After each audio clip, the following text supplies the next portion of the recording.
योगाचलेन भक्त्या युक्तो योगबलेन चैव भ्रुवोर्मध्ये प्राणमावेश्य सम्यक् सतं परं पुरुषमुपैति दिव्यम् यदक्षरं वेदविदो वदन्ति विशन्ति यद्यतयो वीतरागाः यदिच्छन्तो ब्रह्मचर्यं चरन्ति तत्ते पदं संग्रहेण प्रवक्ष्ये सर्वद्वाराणि संयम्य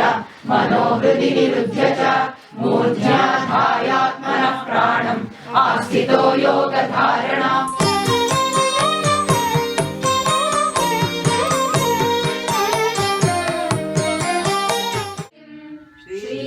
श्रीभगवानुवाच प्रजहाति यदा कामान् सर्वान् पार्थमनोगतान् आत्मन्येवात्मना तुष्टः स्थितप्रज्ञस्तदोच्यते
श्रीभगवानुवाच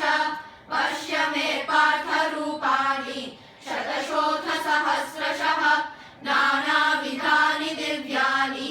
नानावर्णाकृतीनि च पश्यादित्यान् वसून् तदप्यशक्तोऽसि कर्तुं मद्योगमाश्रितः सर्वकर्मफलत्यागं ततः कुरु यतात्मवान्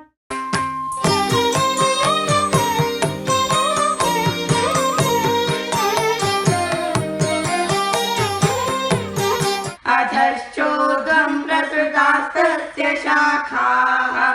गुणप्रवृद्धा विषयप्रवालाः अधश्च मूलान्यनुसन्ततानि कर्मानुबन्धीनि मनुष्यलोके क्षत्रियस्य न विद्यते यदृच्छया चोपपन्नं स्वर्गद्वारमपावृतम् सुखिनः क्षत्रियाः पार्थ लभन्ते युद्धमीदृशम् अथ चेत्त्वमिमं धर्म्यं सङ्ग्रामं न करिष्यसि ततः स्वधर्मं कीर्तिं च हित्वा पापमवाप्स्यसि अकीर्तिं चापि भूतानि कथयिष्यन्ति ते व्ययाम्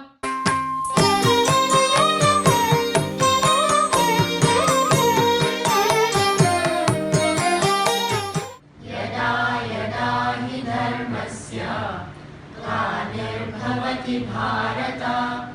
अभ्युत्थानमधर्मस्य तदात्मानं सृजाम्यहम्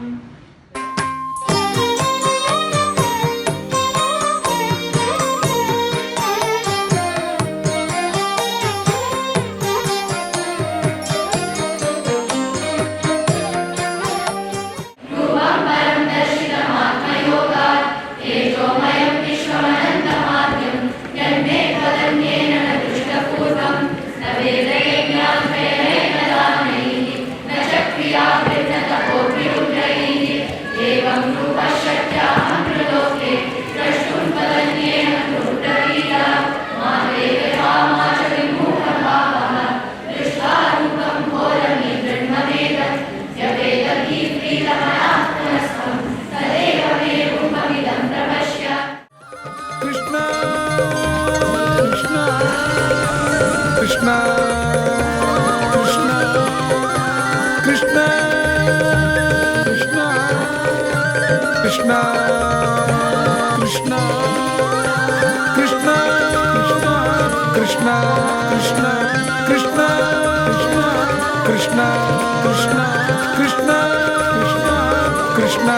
కృష్ణ